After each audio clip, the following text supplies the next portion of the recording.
ওয়ালাহুম ফিহা মানাফিউ ওয়া মাশারিব আফালা ইয়াশকুরুন।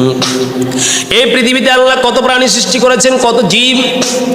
আল্লাহ বলছেন এই পৃথিবীতে যত জীব আছে বান্দা মনে রাখবি, এই জীবের একটা কোন জীব কিন্তু আমি তোমার অনর্থক বানাই নাই।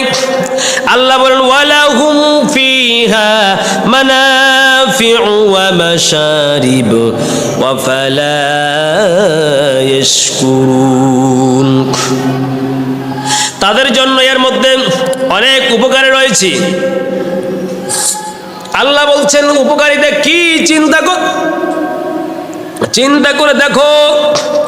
ওয়া মাশারিব, আর অনেক প্রাণীর মধ্যে আল্লাহ পাক রব্বুল আলামিন পান করার জন্য দুধ দান করেছেন। আফালা ইয়াশকুরুন। বান্দারে তাও কি একটু চিন্তা করবা না? আপনি দেখেন এই পৃথিবীর এত লক্ষ শত সহস্র প্রাণী আল্লাহ সৃষ্টি করেছেন, প্রাণী। এই প্রাণীগুলি একটু চিন্তা করে আপনি দেখুন। চীনের মাও সে তুং নামে একজন বড় বিজ্ঞানী ছিল। মাও সে তুং এর পরামর্শ অনুযায়ী চীন সরকার 1958 সালে তারা দেখলো গবেষণা করে, এই চীন দেশে এত চড়াই পাখি আমাদের দেশে আছে। বছরে প্রায় লক্ষ টন খাবার এরা খেয়ে ফেলে। অতএব এই প্রাণী, এই চড়াই পাখিকে আমরা শেষ করে দিব। চীন সরকার 1958 সালে চীন দেশে চড়াই পাখি নিধন কার্যকলাপ শুরু করলো। এক পর্যায়ে দেশের সব চড়াই পাখিকে শেষ করে দিল। ফলশ্রুতিতে দেখা তারা চিন্তা করলো, তারা এটা জানতোই না চড়াই পাখি আল্লাহ কি জন্য সৃষ্টি করেছেন। এই চড়াই পাখি যখন শেষ হয়ে গেল, কিছুদিন পর তারা দেখলো ক্ষেত খামার কৃষিকাজ একটা কোনো কাজই হয় না, সব পোকায় খেয়ে শেষ করে দিচ্ছে। কি আশ্চর্য ব্যাপার! তারা চিন্তা করলো এই ক্ষেত খামার জমির ফসল নষ্ট হয়ে যাচ্ছে কেন না। তো তারা এক পর্যায়ে একটা গবেষণা করে দেখলো যে চড়াই পাখি থাকার কারণে ধান ক্ষেত, গম ক্ষেত, পাট ক্ষেত এর মধ্যে শত সহস্র লক্ষ ধরনের আক্রমণকারী পোকা রয়েছে।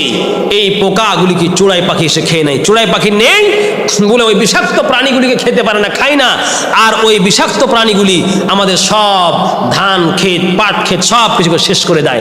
এরপর চীন সরকার দেখলো আরে এখন তো আমাদের দেশের অস্তিত্ব টিকে রাখাই মুশকিল। তখন তারা আবার বহির্বিশ্ব থেকে, বাহির দেশ থেকে দলে দলে চড়াই পাখি নিয়ে এসে তাদের চীনে তারা আমদানি করে আবার চড়াই পাখি চাষ শুরু করলো। ফলশ্রুতিতে দেখা গেল আবার ওই হিংস্র প্রাণীগুলিকে চড়াই পাখি খেয়ে ফেললো, আবার ধান গম ঠিক উৎপাদন হলো। সুবহানাল্লাহ। অতএব এই মহাবিশ্বের কোন একটা জীব আমার আপনার অকল্যাণে হয়েছে এটা বলা যাবে না। আল্লাহ পাক বলছেন দেখো বান্দা, আজকে তোমরা টেকনোলজির যুগে পড়ে অনেক কিছু আবিষ্কার করেছো। তাকিয়ে দেখো ওই মরুভূমি, আরবের মরুভূমির প্রান্তরে যেখানে কোনো আবিষ্কার ছিল না, এক প্রান্ত থেকে আর এক প্রান্তে লক্ষ লক্ষ মেট্রিক টন খাবার মানুষের আদান প্রদান করতো, ব্যবসা করতো, বাণিজ্য করতো। ওই প্রাণীগুলিতে দেখো আল্লাহ পাক বলছেন কত প্রাণী রয়েছে। আমি রব্বুল আলামিন মালামাল বহনের জন্য, তোমাদের চলার জন্য আমি আল্লাহ রব্বুল আলামিন আজকালকের যানবাহনের মতো বানাই দিয়েছি। কত প্রাণীতে আমরা সর হয়ে যাই। আল্লাহ বলছেন والذي خلق الأزواج كلها وجعل لكم من الفلك والأنعام ما تركبون। আল্লাহ বলছেন শোনো বান্দা, তোমাদের চলাচলের জন্য মাল সম্পদ, ভারী ভারী মিল ফ্যাক্টরির মাল বহন করার জন্য আমি আল্লাহ পাক নৌযান দিয়েছি, নৌকা দিয়েছি মহাসমুদ্রে চলার জন্য। আর আমি রব্বুল আলামিন তোমাদের মালামাল বহনের জন্য এক একটা উট দিয়েছি। উটকে বলা হয় মরুভূমির জাহাজ, মরুভূমির রকেট। এই মরুভূমির প্লেন জাহাজে করে, উটে করে কত মন টন কেটন খাবার তোমরা উটের পিঠে বহন করে এক রাষ্ট্র থেকে আর এক রাষ্ট্র নিয়ে যাও।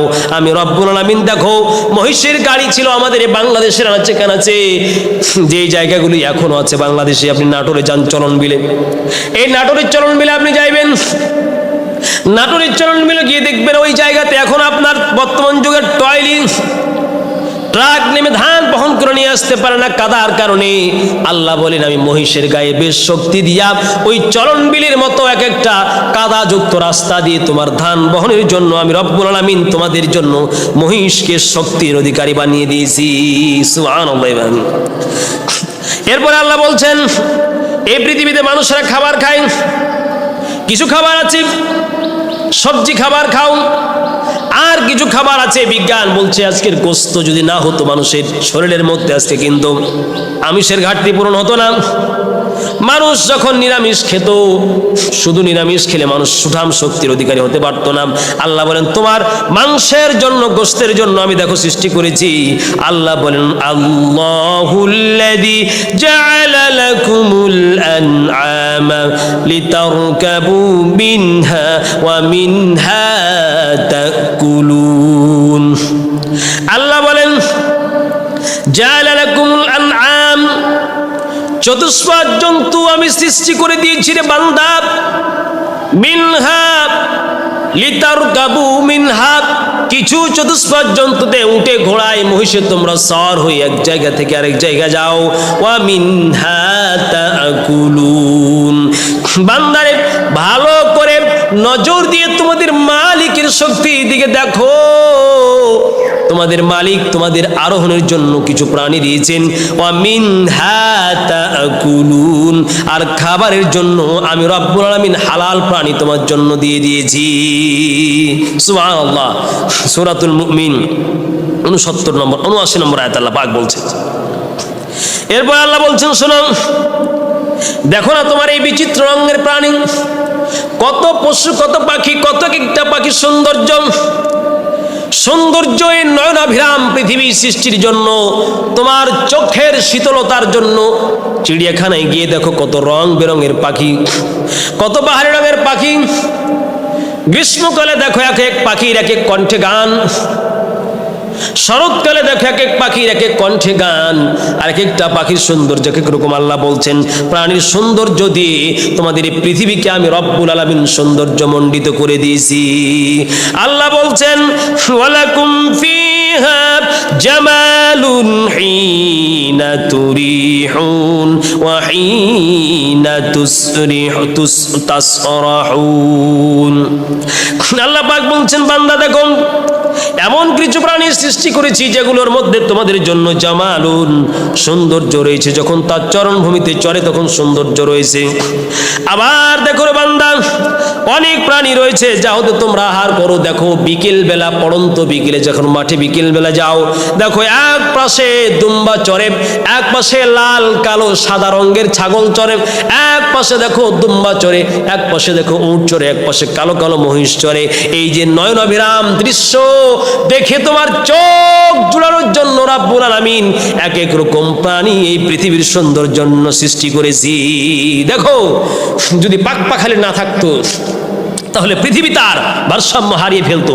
এটা অনেক লম্বা আলোচনা করা দরকার। দেখো তুমি ভাবছো গোখরা সাপ একটা হিংসাত্মক প্রাণী, আটলান্টিক মহাসাগরের কুমির, কচ্ছপ, শুশুক, এগুলো হিংস্র প্রাণী, মানুষকে পেলে খেয়ে ফেলায়। কিন্তু না রে বান্দা, তোমার এই ক্ষুদ্র কমন সেন্সে তো তুমি বুঝতে পারো না।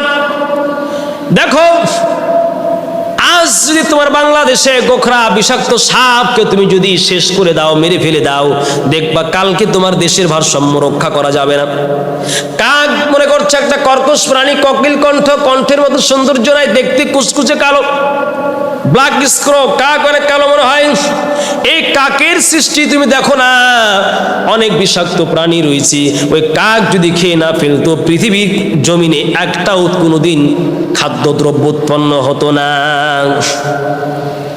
আবার দেখো অনেক প্রাণী রয়েছে যেগুলো চামড়া দিয়ে আমি আল্লাহ পাক তোমাদের জন্য বাহারি রঙের আমি আল্লাহ পাক সুন্দর আকারে ঘরের আসবাবপত্র তৈরি, চলার জন্য মরুভূমিতে চলছো, দেখবেন আমাদের দেশেও যখন বাইদা আছে, বাইদারা চলাফেরা করে, তখন তারা তিরপাল, সামিয়ানা এই যে চামড়া দিয়ে বানানো, দেখো ঘরের মতো ছাউনির কাজ হয়। কত প্রাণী আল্লাহ বলছেন তার চামড়া থেকে, আমি রব্বুল আলামিন তার চামড়া থেকে তোমার জন্য তিরপাল, সামিয়ানার ব্যবস্থা করেছি। আল্লাহ বলছেন ওয়াজআলা লাকুম মিন জুলুদিল আনআমি বুয়ুতান তাস্তাখিফুনাহা ইয়াউমা দুআনিকুম ওয়া ইয়াউমা ইকামাতিকুম। আল্লাহ পাক বলছেন এই প্রাণীগুলি কত আছে, চামড়া দিয়ে দেখো, শীত নিবারণ করার জন্য বহির্বিশ্বে গিয়ে দেখো, তোমার বাংলাদেশ থেকে চামড়া যায়, এই চামড়া দিয়ে দেখো শীত প্রধান দেশের মানুষেরা শীত থেকে বাঁচার জন্য, গ্রীষ্মের প্রচন্ড উত্তপ্ত খরা থেকে বাঁচার জন্য পশু প্রাণীর চামড়া দিয়ে রব্বুল আলামিন মানুষকে এক এক ধরনের পোশাক বানার জন্য আল্লাহ বুদ্ধি দিয়েছেন রে বান্দা। এই জন্য সারা পৃথিবীটাই দেখবেন এক বিজ্ঞানের কারখানা, যেটা মানুষের ক্ষুদ্র জ্ঞান দিয়ে আপনি বুঝতে পারছেন না, কিন্তু এই বসুন্ধরা পৃথিবীর সব কিছু আপনার নানাবিক কল্যাণের জন্য।